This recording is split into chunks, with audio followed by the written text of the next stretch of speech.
know what you're thinking. No, you don't. It's another magazine-fed pump-action Springer primary Nerf blaster. But if there's a single blaster out there you should be paying attention to, it is the Javelin from Spitfire Products. If this video seems kind of quick and disjointed, that's because I am going to inevitably ramble about this thing because it is so amazing I don't even know where to start. The Javelin is kind of in the same vein as the Spitfire Products coat hanger, which is a blaster I constantly compare everything to because it's got a ridiculously light prime and one of the best triggers you will ever find in foam flinging. The Javelin takes a lot of that and scales it up and scales it in some different ways, because if you like your blasters built like Pixar moms, I got some bad news for you because the Javelin isn't gonna do it for you. This is the thinnest profile of a primary blaster I think I've ever seen, and the camera will never ever do it justice. It is so deliciously flat, you kinda have to hold it to believe it. As for the actual operations of the blaster, well, it's a pump action,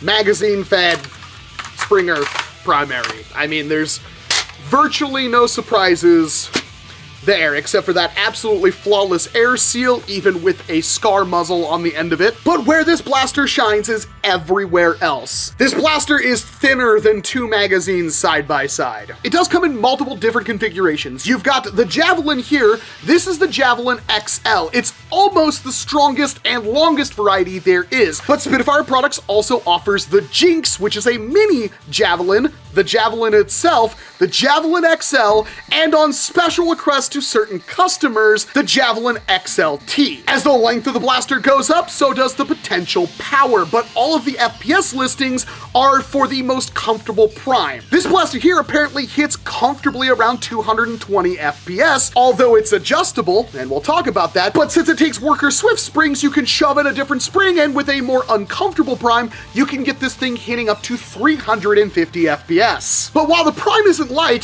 the prime is very smooth, because this blaster uses two linear rails to guide the prime, so it's absolutely rock solid, and of course it uses a worker swift spring, which is incredibly long. Magazine release and stuff, nothing really special there. This is an Out at Arts Coda magazine, but the Vanguard style pusher does mean you don't have to prime the blaster to change out the mag. The grip is a pistol grip with some stippling on it for texture. It is incredibly comfortable, but you might have noticed this right here and that little compartment in the grip that if I tug that out, you've got the keys for disassembling the blaster, a bottle of lubricant, and of course O-rings and everything you would need to service the blaster stored inside of it, which is amazing. You've got a clear plunger tube right here so you can see all of the internal workings. Moving towards the back, we've got a cheek rest that can be flipped around depending on if you're right or left-handed, and the entire blaster is completely symmetrical. You've got a sling loop right here. You've got plenty of rail space to add whatever sling loop and other accessories you want. It did come with these AK-style sights, which are really cool. I don't know how well they work, but we will test that. And even this angled riser if you want to use an optic. And if you want to completely disassemble the Javelin, you just take out this one screw right there using the included Allen keys and snap up this rail right there, and the entire blaster will comfortably fall apart, and you can change out the spring service whatever you need to. And the barrel itself is just held in with a single grub screw, which again, the Allen keys to change that out are located on the blaster. And let's not forget about the trigger. This is not as nice of a trigger as the coat hanger, but it is very, very close. There is absolutely no wiggle, no takedown, just a very, very clean break, and again, flawless air seal. But if there already wasn't enough pumped into this blaster, you've got this on the buttstock. Is adjustable pre-compression for the spring located on the blaster. But I can pull this out, and this is actually the tool, or you can use the standard Allen key, to change the compression of the spring. So if I keep twisting that, you will notice that this little thing moves forward and kind of bunches up the spring more. And it has up to 3 inches of compression to give you about 100 feet per second more power out of this blaster. So you don't have to change out the barrel or the spring to change the velocity of your foam dart. So one spring and barrel combo can give you a ton of different performance points. And this is the first time, mind you, I have ever gotten a blaster that gets just every single part of this right. Even the priming grip, and some of you might say this is a con, but it's not really meant to be gripped like this, because you're just gonna bust your thumb against that, but it is developed in a way which is kind of the way that I use my blasters, where you just kind of grab it like this, and it's perfectly fine because you get the full leverage of your hand even with higher spring loads, but it has these spots right here for you to cleanly grip it. But of course, Picatinny rail, you can put whatever grip you want on there. If you want to use an angled grip that's a little bit more forward, you can do that so you won't hurt your hand. Seriously, this blaster does everything right so far, and I've only fired 3 darts through it before this video. In fact, let's change that. I really want to see what this is doing. Pitting the Javelin against Freddy with the Worker Swift 1.6 spring that came pre-installed, and using a prototype of Spitfire's foam laser Scar, I was getting comfortably around 200 to 220 feet per second. That is a substantial velocity, especially for a light prime, but the name of the game here is customization, and by just taking a minute, I could add about 1.5 inches of pre-compression to the spring, and I saw velocities up into the 250s. Obviously, this increases the spring weight, which made the blaster a little bit harder to wield, but it was still an incredibly smooth prime for the velocity I was getting. Bottoming out that spring tensioner to pretty much the maximum, I saw a high of about 268 feet per second. Now, it should be said I did all of this testing with used Adventure Force Pro darts, and that could be why I just couldn't get a perfect seal, but it could also be that at this velocity,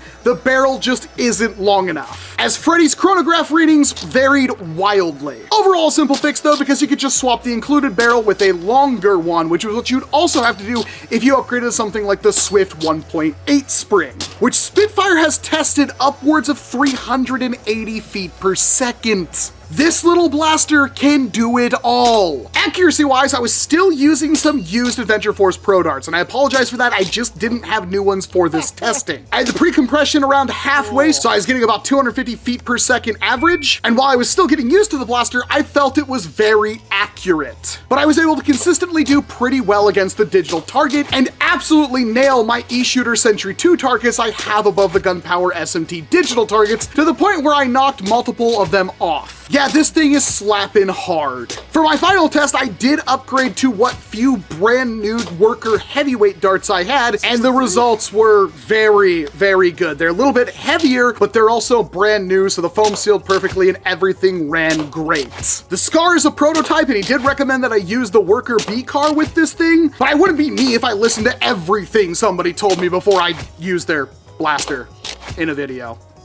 So let's add up all the positives. The biggest draw for me is, well, first, the fact that this thing is absolutely thin and svelte and beautiful, but the other part is that adjustability with the pre-compression on the spring. Getting a 50 to 100 feet per second different velocity by just taking a minute to twist a thing that's already on the blaster without changing out the spring or the barrel is now practically a requirement for me. Next up, the fact that I have all the tools needed to do pretty much anything I need to do on the blaster, stored on the blaster, in the grip, out of the way, locked, closed, and yet super easy to access whenever I need it. The prime for such a heavy spring weight is incredibly smooth, and that will make it much nicer to use on the field. And of course, one screw, takedown, and you can service everything you need to on the blaster. And with a starting price at $235 US, that is a screaming deal. But now for the downside. Spitfire products are very high in demand, and he is but one man. That means he has a wait list because there's too many orders, so if you are interested in this blaster, you need to make sure you order it sooner rather than later. And,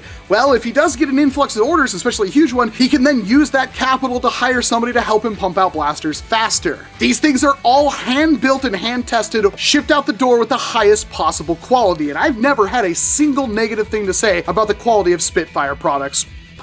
The design of the Javelin isn't going to be for everybody. And you also can't change out the stock, which could be a deterrent for some people who really like that deep customization. But you can change out the priming grip, you can't change out your optics, you can't change out the barrel and your Scar combo. And of course, it's compatible with any Worker Talon geometry magazine you happen to have. This is the blaster for somebody who is serious about foam flinging and even more serious about competitive foam flinging. For the price listed, getting a custom made in whatever colors you want, hand-built and tested blaster is an amazing deal. And all the design features built in the Javelin is probably going to be something you're going to see more of as we move into 2024. I gotta say, the Javelin is probably the best blaster to close out 2023 with. This thing is, for the lack of a better word, immaculate.